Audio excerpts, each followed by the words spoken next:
Bonjour, mon nom est Marc Decroix, je suis formateur Microsoft. Aujourd'hui n'est pas coutume, nous allons créer un formulaire de satisfaction et le mettre en forme avec Word. Tout de suite, regardons le modèle qui est un document PDF que je vous livre avec le texte brut. Sous la vidéo, il est téléchargeable, je vous rappelle, sur ma chaîne YouTube. Alors, le document tel qu'il a été conçu, vous voyez que c'est un questionnaire de satisfaction. Ici, on va devoir renseigner le nom, prénom, l'âge de la personne, l'adresse. Donc ici, certainement, sur le texte brut, on va regarder ça après, mais je vais devoir ici construire des points de suite et faire des tabulations. Ici, je vais devoir insérer des petits sigles ici pour faire une séparation de l'identité de la personne. Ici, le titre est en caractère gras en majuscule. Le texte en dessous, ici, plutôt en minuscule et peut-être en italique. Ici, on va devoir faire des séparations puisque dans le questionnaire de satisfaction, ici, j'ai plusieurs critères à répondre. Donc ici, sur des points d'attente, le client, la personne, va devoir répondre s'il était mauvais, pas satisfait, pas ça, bien ou très bien. Donc ici, on aura certainement des symboles spéciaux à aller chercher pour construire ce tableau. Ici, donc, j'aurai ces trois champs à remplir. Et au final, donc ici, recommanderiez-vous nos services? Oui, non. Vos remarques et des points de tabulation. Alors, je vais vous partager maintenant le document que je dois réaliser. Donc, vous voyez, on commence. Questionnaire de satisfaction. Donc là, j'ai repris tout le texte qu'on doit mettre en forme. Questionnaire de satisfaction, ça va être le titre. Donc, pour remettre le titre ici en majuscule, alors soit effectivement la majuscule, je l'ai ici dans mon ruban Word, ici en modifiant la casse. Ou j'ai un raccourci clavier qui est la touche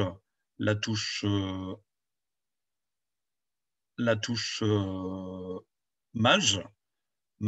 En même temps, Maj fait F3 parce que j'ai un portable.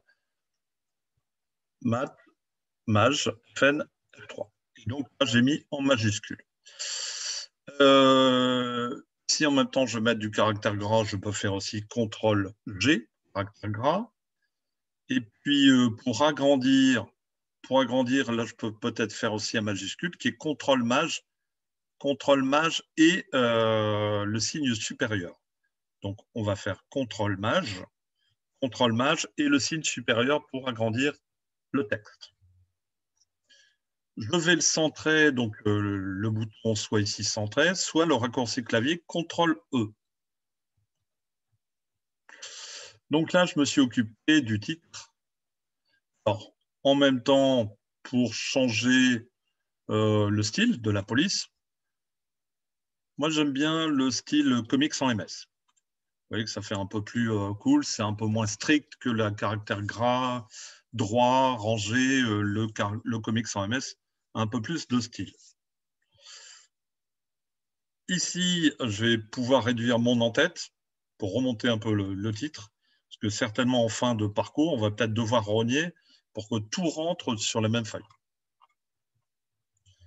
Alors ici, on est dans le sous-titre. Donc le sous-titre, pour sélectionner en fin de compte ce paragraphe, ce sous-titre, je fais un double-clic, il me sélectionne les deux lignes du paragraphe que je vais centrer ici au milieu. Comme ça, je vais avoir le texte bien au milieu. Alors ici, par contre, j'ai trois champs. Ici, on avait vu sur le modèle, si je reclique sur mon modèle, j'ai les trois champs. J'ai les trois champs, nom, prénom, âge, avec des points de suite. Et vous voyez que les points de suite, je ne vais pas les faire manuellement au risque de ne pas avoir un document propre. Donc, j'ai sélectionné ici ces trois champs, toujours en me rendant dans la marge et en cliquant devant la ligne. Donc, je vais créer en fin de compte ici des espaces, des taquets sur la règle. Là-haut, c'est la règle. Donc, sur cette règle, je vais mettre des taquets, donc nom, je vais mettre un taquet à 6. Donc ici, avec un taquet à gauche, un taquet, c'est un butoir où effectivement les points de suite s'arrêteront à ce butoir qui est à 6 cm sur ma règle. Par contre, attention, par défaut, on n'a pas de point de suite, donc je vais y joindre les points de suite. Je fais OK. Ensuite, un deuxième point de suite pour renvoyer prénom au deuxième butoir. Alors, le deuxième point de suite, on va le mettre sur l'échelle. On va le mettre ici. Ouais, je vais le mettre ici. Allez, sur l'échelle, je vais mettre le 10. De toute manière, au pire, je pourrais les modifier après. Et toujours le point de suite à 2. Et en fin de compte, le troisième point de suite, c'est l'âge final. Donc, effectivement, je n'oublie pas de le renvoyer ici et de mettre les points de suite pour les arrêter à 15,5. Alors, attention de ne pas prendre le point de suite trop haut, sinon j'aurai un autre cadre, une autre boîte de dialogue. Donc, il faut bien se mettre sous. Et là, je l'ai réglé à 15,5 et avec le point de suite 2. Donc là, j'ai réglé mes trois champs. Et ainsi, maintenant, je vais pouvoir le renvoyer avec le clavier, la touche tabulation. Alors, la touche tabulation, c'est la double flèche que vous avez sur la gauche en haut. Donc, je me mets ici, juste à côté, juste après le champ nom, je tabule. Je vais faire de même après prénom, je tabule. En fin de compte, ici, l'âge, je tabule jusqu'à 15,5. Donc, vous voyez, alors ici, j'ai un problème d'orthographe, voilà. Ici, l'âge, donc ça a bien été tabulé. Alors, au pire, si effectivement je trouve que les champs sont, l'âge sera moindre, donc on va le régler plutôt après. Vous voyez, donc je peux toujours bouger ma tabulation. Donc ici, sur cette ligne adresse, je n'ai besoin que d'un taquet pour arrêter les points de suite à 15,5. Donc, on va toujours se rendre sur 15,5. Ici, il est bien choisir. Je n'oublie pas les points de suite 2. Je me rends après mon champ adresse et je tabule. Et on va faire de même sur les lignes suivantes. Ligne suivante, donc là, j'ai 2 champs à renvoyer. OK, donc du coup, on va se mettre sur code postal. Je vais peut-être l'aligner par rapport au nom. Donc, je vais m'en remettre ici un taquet sur le 6 pour le régler un petit peu comme là-haut. Ici, je n'oublie pas la tabulation 2. Je fais OK. Ah, j'ai oublié le deuxième taquet à 15,5 pour arrêter toujours les points de suite à 15,5. Le point de suite 2, je fais OK. Donc ici, je renvoie. Ici, pareil à ville. Et là, vous voyez que là, mes points de suite sont bien alignés. Pas vraiment, c'est une bonne façon de travailler ces tabulations pour avoir un texte propre. Donc ici, alors formation suivie, le nom du formateur. Là, j'ai 2 champs et en bas, j'ai 2 champs. Donc on va les prendre en même temps et on va essayer de les régler au même niveau. Donc numéro de téléphone, effectivement, je vais peut-être le mettre un taquet un peu plus loin. Ouais, je vais le mettre sur le 7. Allez, on va le mettre sur le 7. Au pire, je pourrais toujours changer. Point de suite 2, toujours. Et puis, remettre un taquet sur 15,5, toujours pour arrêter mes points de suite juste là où il faut. Donc, ici, pareil, je reviens ici. Je tabule une première fois, je tabule une deuxième fois. Hop, je retabule et je retabule. Alors, ici, ça va être intéressant. Alors, je vais peut-être ajouter les sigles que je vous avais montré effectivement sur le document. J'ai des petits losanges rouges sur le document initial, ici, qui sont, voilà, qui me permettent de faire un peu une séparation un peu décorative. Donc, je vais reprendre ce thème. Donc là, pour les faire entrer ici, je vais devoir passer une ligne. Donc là, je vais faire entrer. Maintenant, je vais pouvoir me mettre ici, puis on va insérer ces losanges rouges. Alors, les losanges rouges, alors, je peux aller les chercher dans insertion symbole, insertion symbole, ou j'ai aussi un raccourci clavier qui me permet d'avoir toute forme de symbole directement. Alors, bien sûr, les dénominations sont des fois, les numérotations des touches sont très, très larges. Alors, je me souviens que j'ai le symbole losange avec la touche Alt et le numéro 4. Donc, je fais Alt 4, me fait un symbole losange rouge. Alt 4, j'appuie une troisième fois, une quatrième fois. Donc, j'ai bien mes 4 symboles qui vont me servir de séparer ces différents paragraphes. Je reclique sur ma ligne en me mettant dans la marge et je vais les centrer tout de suite. Je vais en profiter pour faire un CTRL-C, puisque je vais peut-être le séparer de nouveau. Ici, je vais repasser une ligne. Je vais redélimiter mon paragraphe avec mes symboles. Donc là, je vais faire un CTRL-V. Je vais rajouter une ligne automatiquement, je la supprime. Donc là, on a fait proprement des séparations. Vous voyez, ça fait sympa. Alors, ici, la double ligne, ici, donc le paragraphe, ben, je vais le mettre plutôt en italique. Donc, je peux faire un CTRL-I.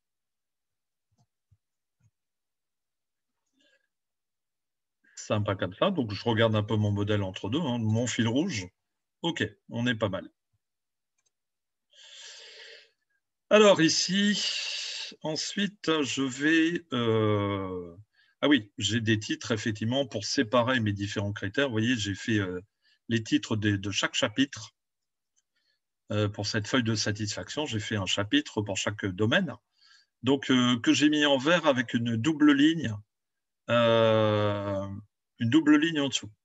Alors, ce que je vais faire, c'est que là, je vais devoir le faire 4 fois, je crois. Ouais.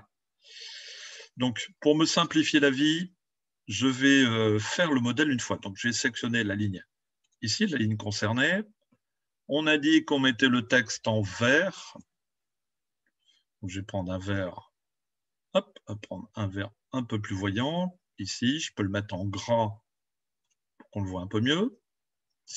Alors, ce que je vais faire, c'est une double ligne. Donc, je vais chercher les outils de bordure.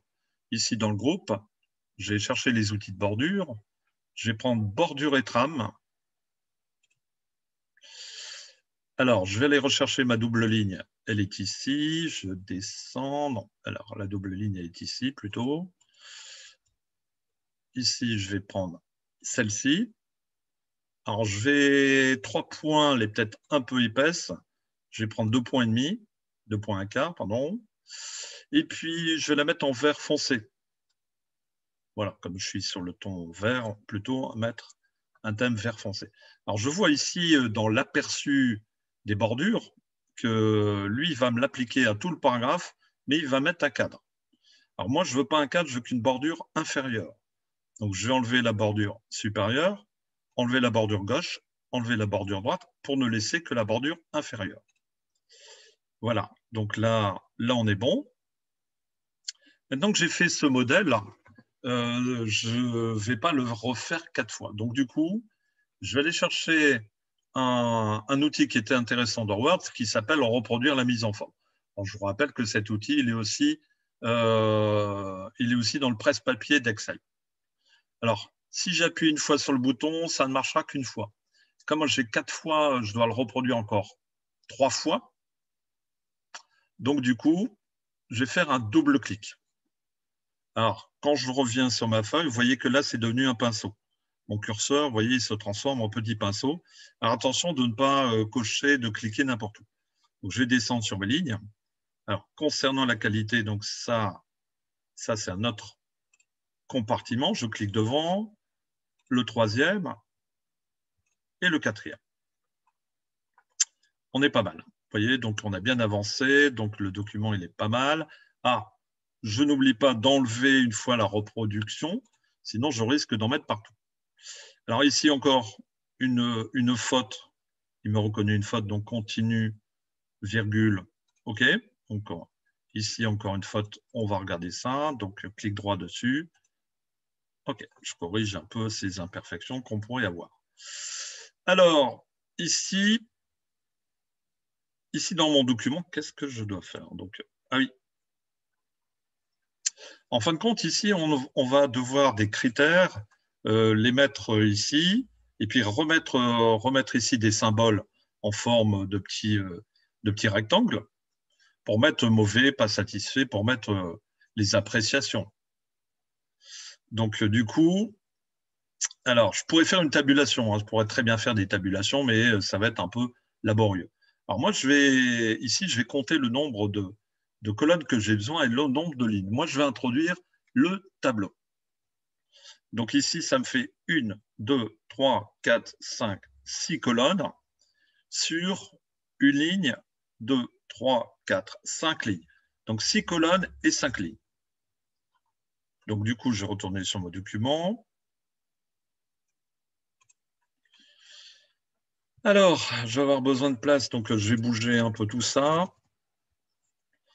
Je vais serrer maintenant, on a dit 6 colonnes et 5 lignes. Alors, pour insérer un tableau, je dois aller dans l'outil, dans l'onglet Insertion. Ici, donc l'outil tableau est ici. Alors, 6 colonnes, je compte 1, 2, 3, 4, 5, 6, j'ai un rappel au-dessus, de toute manière. Hop, 6, et on a dit 5 lignes. Encore une. Et là, quand j'ai mes 5 lignes et 6 colonnes, je clique. Donc là, j'ai mon document pour. Alors, par contre, ouais, il y aura du texte. Alors, ce que je peux faire, c'est resserrer la première colonne parce que j'aperçois qu'effectivement, je vais avoir besoin de place. Alors, pour les autres colonnes, parce que là, les autres colonnes, il y aura une particularité. Alors, on va sélectionner les 5 autres colonnes. Et là, ce que je vais faire, je vais uniformiser la largeur des colonnes. D'accord? Je vais peut-être devoir le refaire parce que le texte est assez long. J'ai resélectionné mes colonnes. Alors, pour sélectionner ces colonnes, il faut se rendre juste au-dessus pour obtenir la petite flèche noire. Et une fois que je l'ai, je sélectionne les 5 colonnes de mon tableau. Et avec le clic droit, uniformiser la largeur. Comme ça, j'ai quelque chose de régulier. Alors ici, on a vu que les critères, on va reproduire les critères. Les critères sont mauvais, pas satisfait, pas ça, bien, très bien.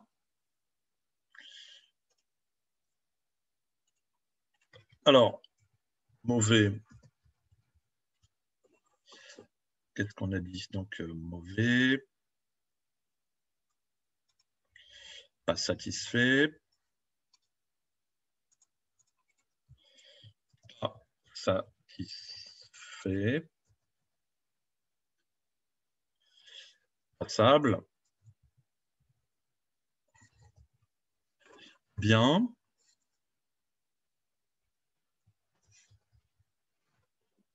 et très bien.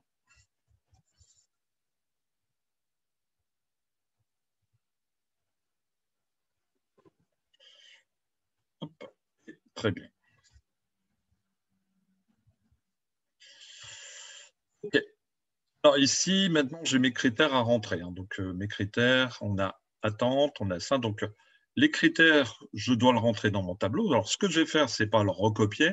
Une fois que je l'ai sélectionné en me mettant devant, je sélectionne chaque critère. Je le prends avec le clic gauche et je le glisse à l'endroit voulu. Ici, pareil, amabilité, écoute, je le prends, je le glisse. L'accueil, pareil. Qualité, c'est bon. Ah, oui, alors, c'est vrai, quelque part, j'aurais pu commencer, mais je vais revenir en arrière, puisque le tableau, je vais le reproduire pour éviter de le reproduire. Alors, ce que je vais faire, donc, pour sélectionner tout le tableau, pour le reproduire ici en dessous, je vais cliquer ici, CTRL-C, CTRL-C, je vais me rendre en dessous. On va le recoller, hein, comme ça m'évitera de refaire le travail. Et CTRL-V pour le recoller. On va faire de même pour le tableau en dessous. Donc là, je vais laisser un espace pour le recoller avant.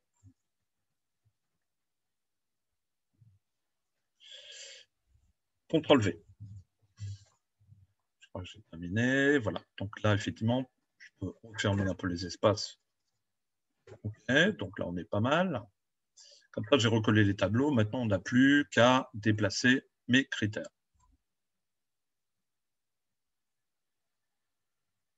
Alors, quand je rajoute les critères, le seul hic, c'est qu'il rajoute une ligne supplémentaire. Vous avez vu, il a écarté la hauteur de la colonne. Donc, je vais devoir après certainement supprimer la ligne supplémentaire en dessous. Parce que sinon, je vais manquer de place. Donc ici, pareil. Hop, on va supprimer un peu les espaces ici. Intérêt des objectifs. Donc, on va se mettre là. Atteindre des objectifs. Méthode et organisation. Pédagogie. Courtoisie, on va le mettre là. Efficacité, ici. Le critère. Alors, oui, alors, comme je vous disais, effectivement, là, il va y avoir des lignes un peu en trop. Donc, le seul hic, c'est que je vais devoir rajouter et effacer la ligne qui me rajoute systématiquement en dessous.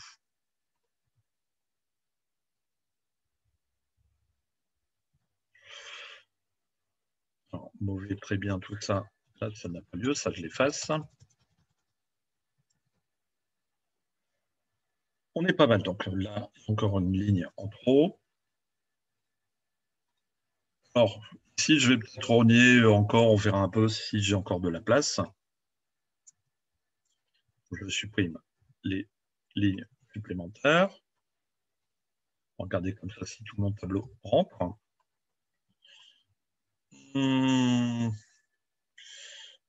Ok, on est pas mal. Alors là, je vais peut-être pouvoir faire un clic droit, aller ici, supprimer l'espace après le paragraphe pour gagner un peu de place. Parce que là, vous voyez, il y a un espace supplémentaire. Ici, on va supprimer les espaces pour gagner un peu de hauteur. Là, c'est pareil. Et on supprime l'espace. On peut supprimer la ligne aussi. Hein, si, bon, là aussi, encore un peu de ligne à gagner. Voilà, comme ça, tout mon document va rentrer. On est pas mal. Alors, n'oubliez pas aussi, effectivement, de tout sélectionner ici pour après aller, comme on est dans un outil de tableau, ce que je vais faire, c'est je vais regarder la mise en page et je vais tout centrer au milieu. Donc, pareil, pour cette deuxième ligne ici, et ce troisième tableau, tout centré au milieu. Comme ça, au moins, les titres sont bien en ligne. Alors, il ne me reste plus qu'à...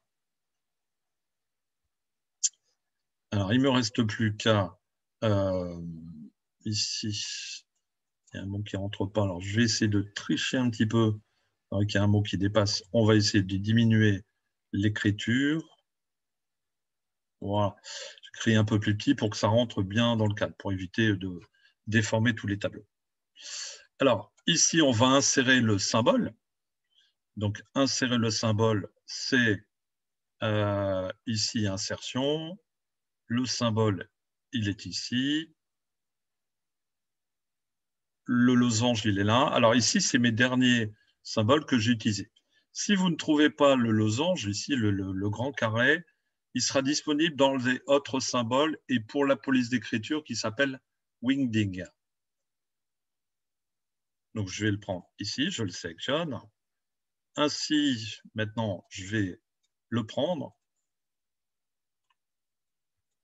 Alors, donc là, je vais faire un CTRL-C, copier. Alors, ce que je vais faire maintenant, je ne vais pas faire CTRL-C, je vais faire CTRL-X. Donc, c'est un coupé. Alors, je vais sélectionner toutes mes cellules. Et là, je vais faire un CTRL-V. Donc, il met au moins, ça m'évite de remplir un symbole partout. Donc, là aussi, CTRL-V, le nombre de fois nécessaire. et CTRL-V. Vous voyez qu'à chaque fois ici, on a collé beaucoup plus rapidement. Par contre, ce qu'on va devoir faire ici, c'est certainement aller dans mise en page et tout centrer mes symboles au milieu. Vous voyez que le travail avance vitesse grand V, donc on n'oublie pas de recentrer pour chaque groupe. Voilà, centré. Alors ici, j'ai encore 2 symboles à rentrer. Oui, non, je vais mettre des cases à cocher. Alors ici, je vais aller dans Insertion, Symbole. Alors, case à cocher, c'est pareil. Si vous ne le trouvez pas dans les derniers utilisés, vous voyez qu'ici, il me dit que c'est une police d'écriture Wingding. J'ai une bulle info juste en dessous. Et c'est le Wingding 111. Donc, moi, je vais le mettre devant. Et j'en remets devant ici. Voilà, comme ça, j'ai des cases à cocher juste en dessous. Alors, ici, je vais prendre 2 lignes.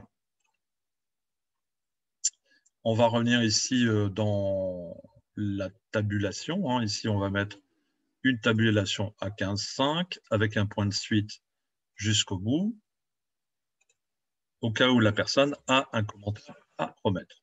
Donc ici, je me remets à la ligne du dessous. Et comme ça, j'ai 2 lignes de commentaires supplémentaires s'il le fallait. Voilà, donc effectivement, cet exercice est terminé. J'espère que ça vous a plu. Si c'est le cas, n'hésitez pas à laisser un petit commentaire ou un like, bien sûr, toujours agréable de les recevoir. On se donne rendez-vous à la rentrée, puisque là, c'est les vacances. Donc, je vous dis de passer surtout d'agréables vacances, profitez bien. Moi, je serai de retour à partir du 15 août. À très bientôt. Merci. Au revoir.